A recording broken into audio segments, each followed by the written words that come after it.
Leave a like in the comment section, subscribe to the pod, hit the website, grab you some new merch, tap in, man. We're gonna just get this summer popping real right. And as we say that, man. In my presence right now, you're right to it.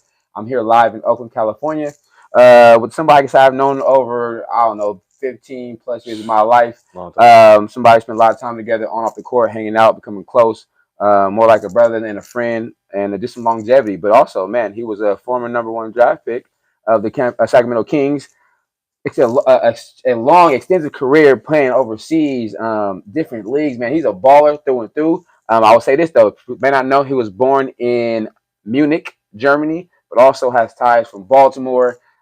Is I say somewhat a Sacramento native. Shoot, he lived there long enough for me, us to be related damn near. And right now he's going to what year is this right now? Big Three coming up. Year 5. Man. He's going to year 5 of the Big Three. He's a Syracuse former basketball player, Orangeman, to the heart through and through. None other than Dominican Greene, to me, Tay, homie, brother, whatever. How you doing, my guy? Man, been a while. Been a minute, man. Good to see you. Been a minute, Tay. Good to see you. Man, appreciate you taking time out. Your evening now, where we at now. Man, I know tomorrow's the first game of the Big Three season for you, year 5. Let's just talk about that right now, man, because Big Three has took the world by storm. You've been the ample part of the Killer3s going in right now, and just I can tell today from the practice, watching that, the leadership, the maturation, the growth, but also the urgency that's within your movements right now and how you're getting your team ready to go. What are some things that you're looking forward to in this season, and what are you trying to accomplish? Man, first and foremost, appreciate you having me on. No, brother. You already know. I think we did this a few years back when we first started out. Yep, but, man, it's been 3 years ago, all audio, and it didn't go. It didn't save, but I think it was for a reason. I didn't put it out, but I think it just needed some time, and now the growth, right? The show, and the timing is everything right now, bro. Yeah, so yes, sir. I'm happy for you in that. But yeah, just Big Three. You know, it's coming along. You know, it's a growing league. Every league that starts off, it has its growing pains. But you know, I've been blessed enough to be here for 5 years, and I'm happy to be here. Shouts out to Ice Cube and everything he's doing for guys that still have that itch, that want to play a little bit older, but can still get out there and get active. And 3-on-3 is a good way to show it. But with our team, Killer3s, went to the championship my first year, 2019.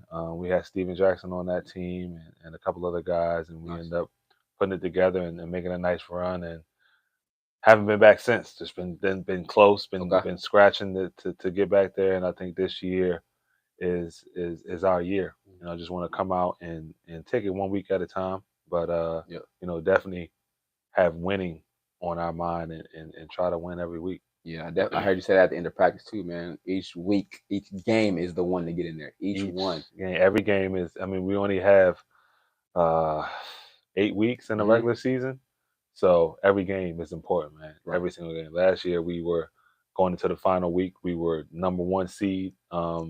Wasn't tied with anybody or anything. We lost that last game and dropped all the way to 5th and missed out on the playoffs. So top 4 teams make the playoffs. And we end up missing out. So we know how important every single game is every week. So we just want to come out, play hard, and man, put on a good show and get these wins. That's what's up, man. Definitely excited to see the homies play, man. Appreciate y'all for tapping in with me, letting me go on this journey. I'm following from afar, but now I knew, like I told DJ before, y'all coming West Coast, I'm not missing out. I said, I don't know about nobody else. I'm there.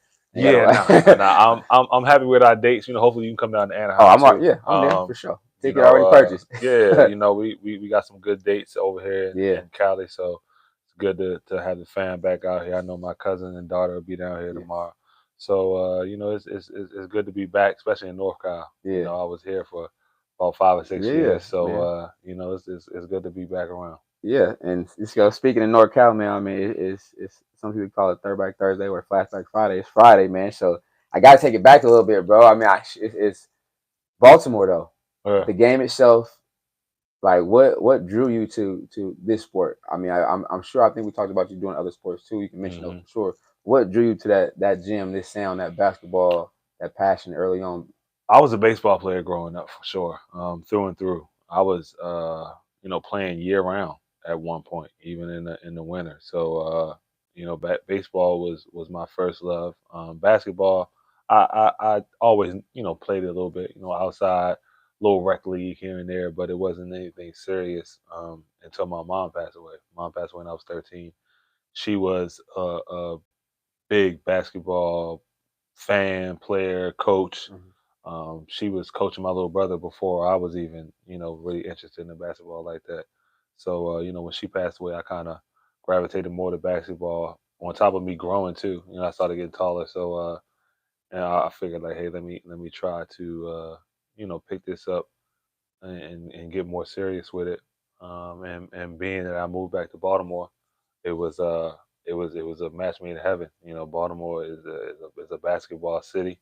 Um, it's it's it's where I developed that toughness at.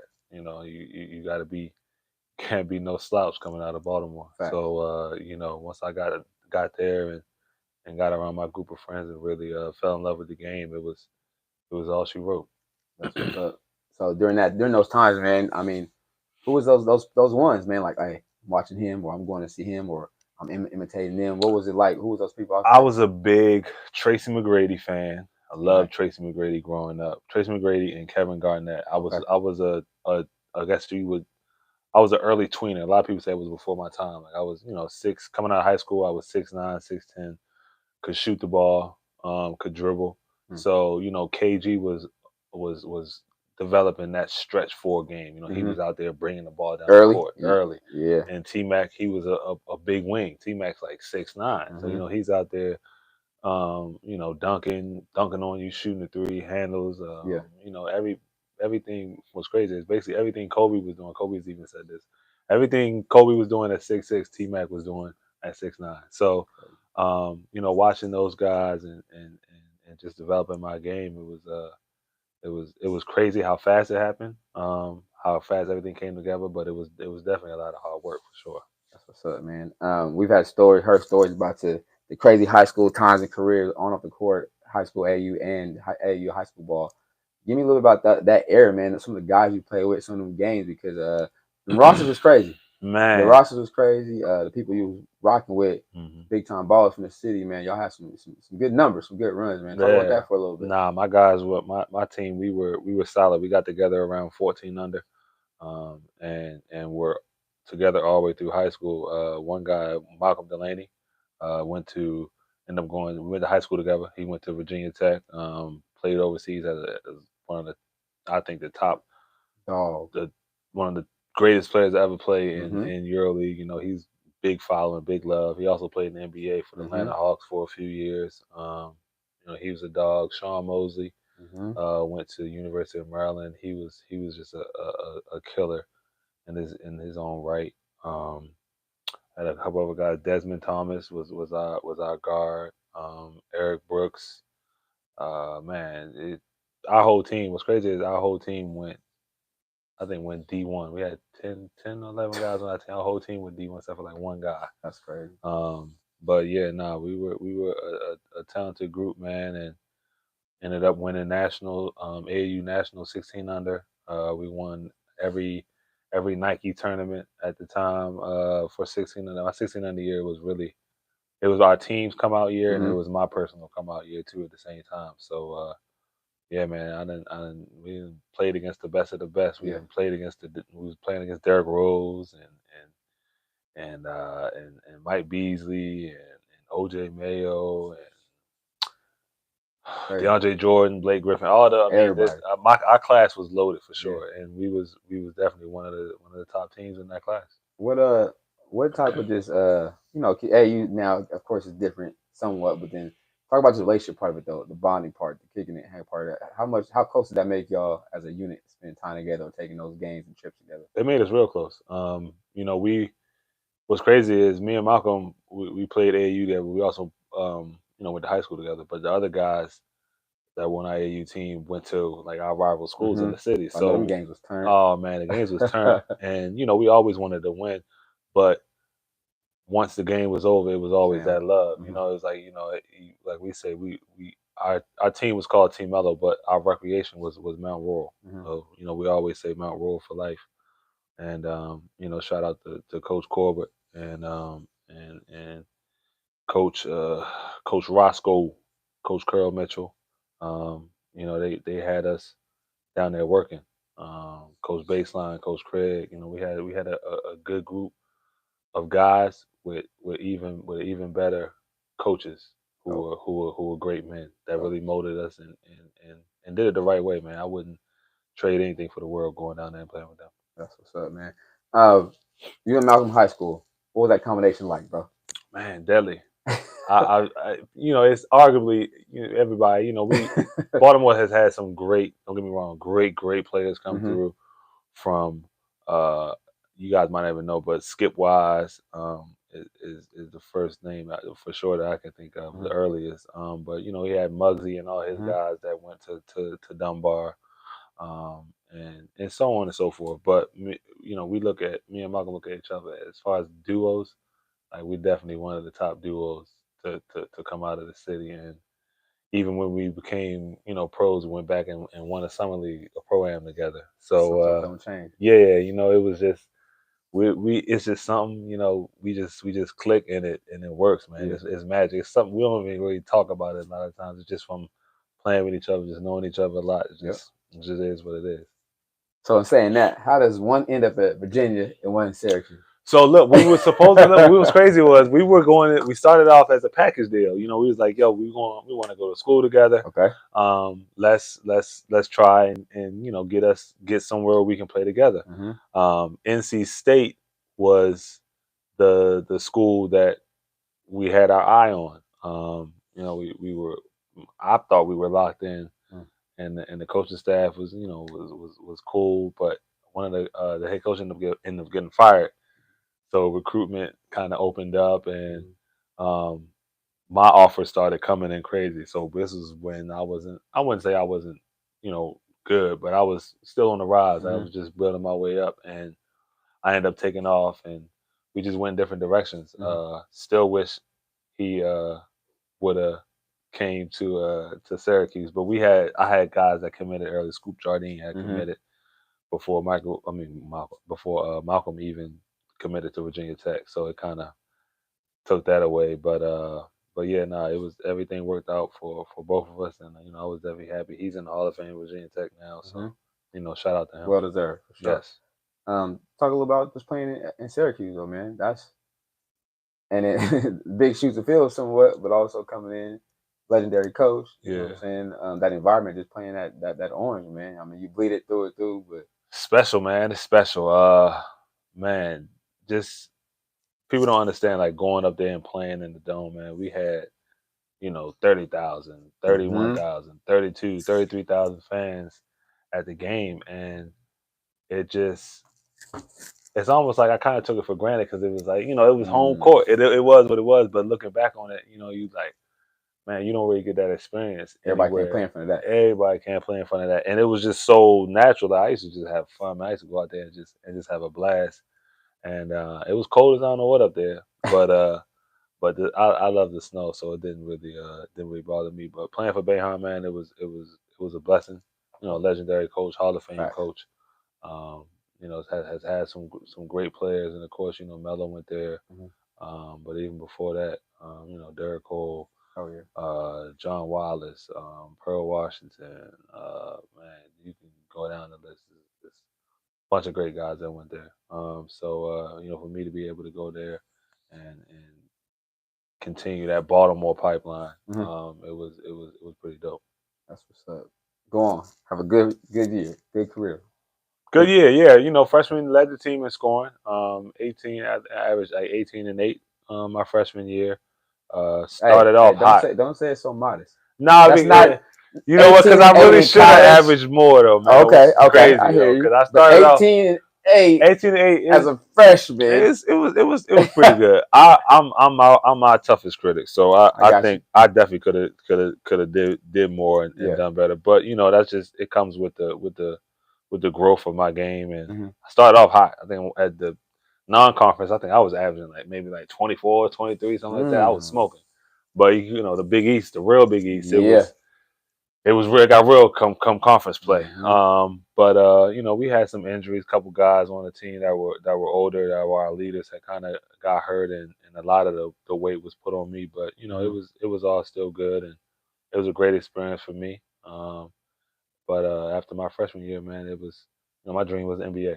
So once I had the opportunity and heard from the league that, hey, you won't go in the first round, it was a no brainer for me.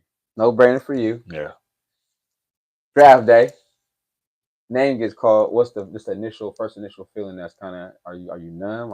I was hot, man. I was upset. I was almost in tears because I had slid in the draft. I was projected anywhere between 14 to 20, and I had slid to 28.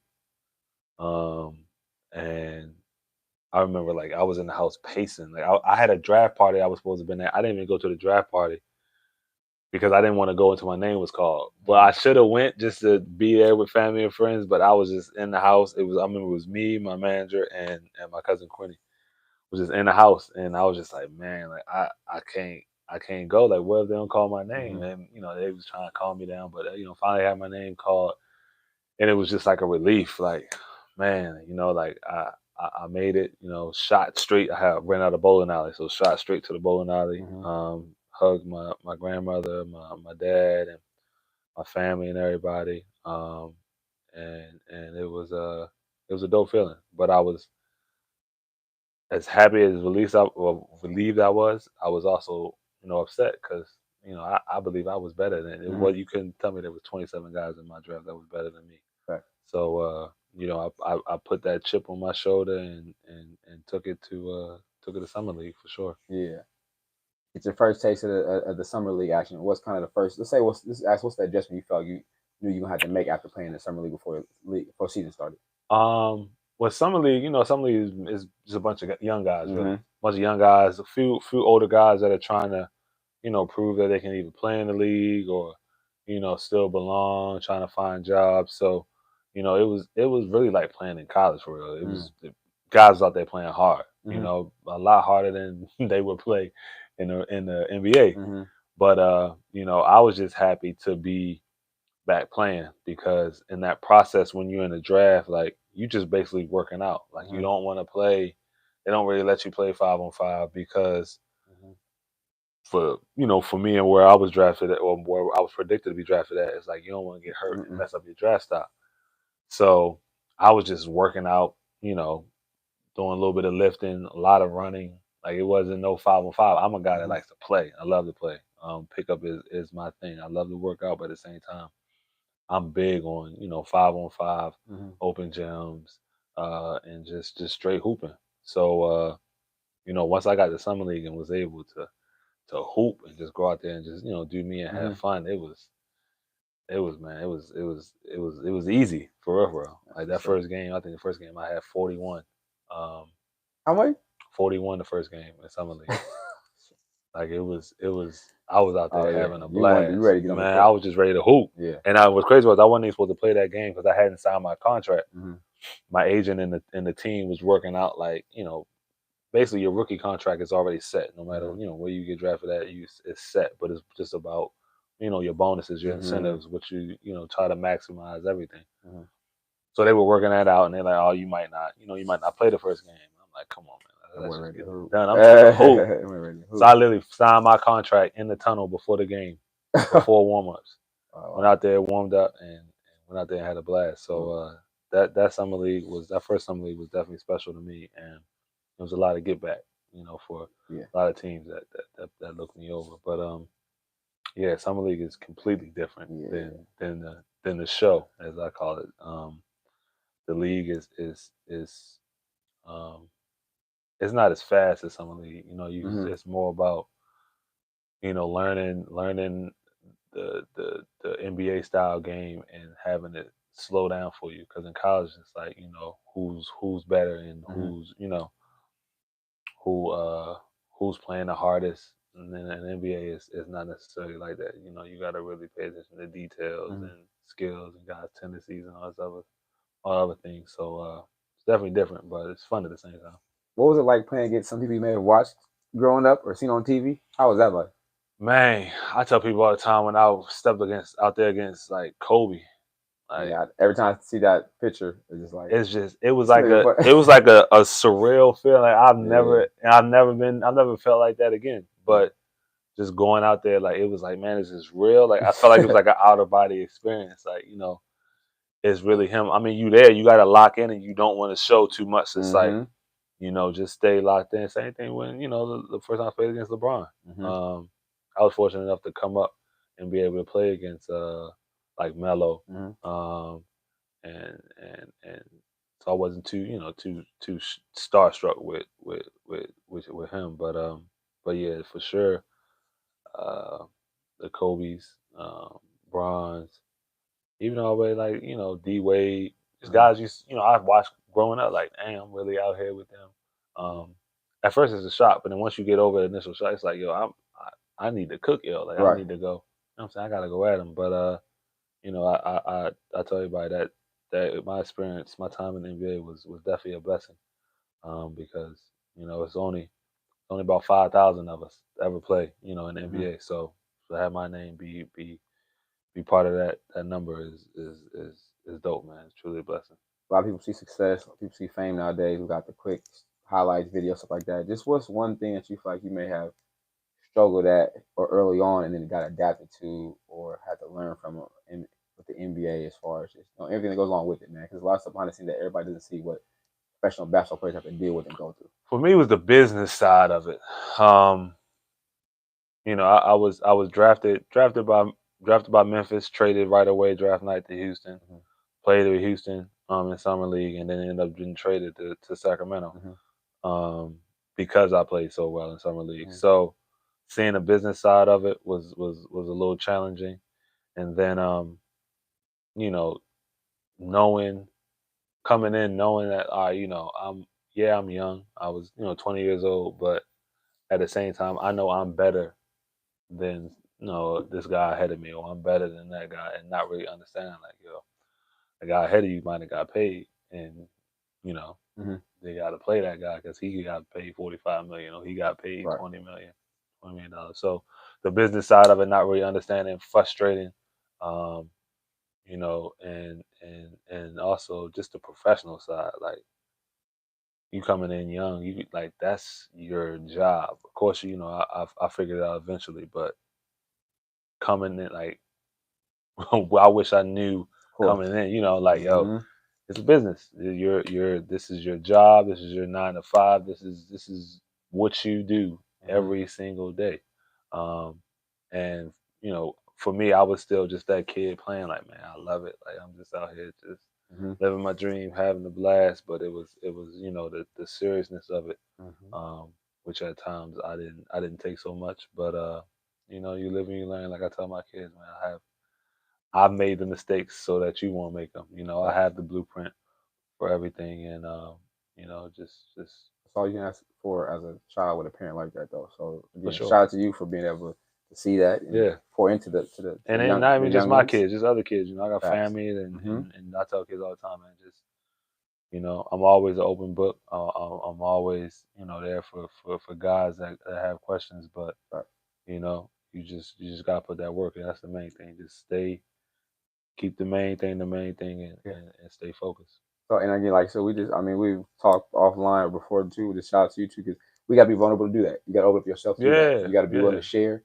or take criticism, bro, from stuff people you may know, may not know, or kids that, you know, kids have no filter that they might be like, but to still share and you never know. Just hopefully something gets through. So I mean, I'm gonna encourage you to keep doing that as well, because they need to hear from somebody. Nah, for the sure. big homie got it, or pops got it, man. You gotta give it to them. Yeah, for sure. The kids. I was at the gym the other day. Kid called me OG. I said, "Oh man, you done made it there, I'm the OG now. You done made it there. I'm the OG now." But yeah, it's hey man, I want to see guys successful, man. And to be successful, you have to have, you know, somebody in your corner, somebody telling you, or hear from somebody like, yo, these are the things you got to do, and lay it out for you. And, you know, you choose to do with it what you want to do with it. But, you know, the information is there, and I'm definitely willing to give it. That's what's up, man. I know we got business to attend to. Best of luck this season. Like I said, you know, I'm at I'm at Anaheim, Portland. I'm everywhere. We out here, man. Make sure y'all check us out, man. Yeah, Big make sure y'all Three, tap we in here. with the Killer 3s, tap in with the homie. At the end of this shows, man, I always ask for a triple threat, man. Drill, pass, shooting, basketball, but I flip it. Just personally, bro. I mean, as we've both matured together through life, what are 3 things though that you can get, like, say, put your stamp on how you move now through life? We talked about it. Like, what are 3 things that you would say, you know, this is where Tay is right now. This is where I'm at in my life. These are 3 things that kind of I hold dear to my heart, or how I move going forward right now. Your personal triple threat. Just, I've always felt like I've been a genuine person. You know, I do everything I do is out of love. But a lot of the times, you know, it was at a sacrifice of my peace. So, you know, whatever you out there doing, whatever you love, you know, your passion, make sure you're doing it. Do it for the right reasons, and make sure you you not only doing it for the right reasons, but you know you're genuinely doing it. Like, don't be out there chasing it. Don't be out there looking for doing something to try to get this, or you know, just be a great human being, man. And everything you want will definitely come your way. That's what's up, man. Y'all heard it first, live with Donte Greene, Killer3s Captain. Going on year 5 for him, but I think this is the 7th year or 7th year of the league. Yep, season 5. Season 5. So he's a vet right now. Yep. He's trying to get to that championship game, man, and bring home a ring and a trophy for his team and himself, man. So appreciate you, bro, for tapping in. My God. I heard it first from the Bay Area, Oakland, California. We out. Peace. Appreciate you, bro.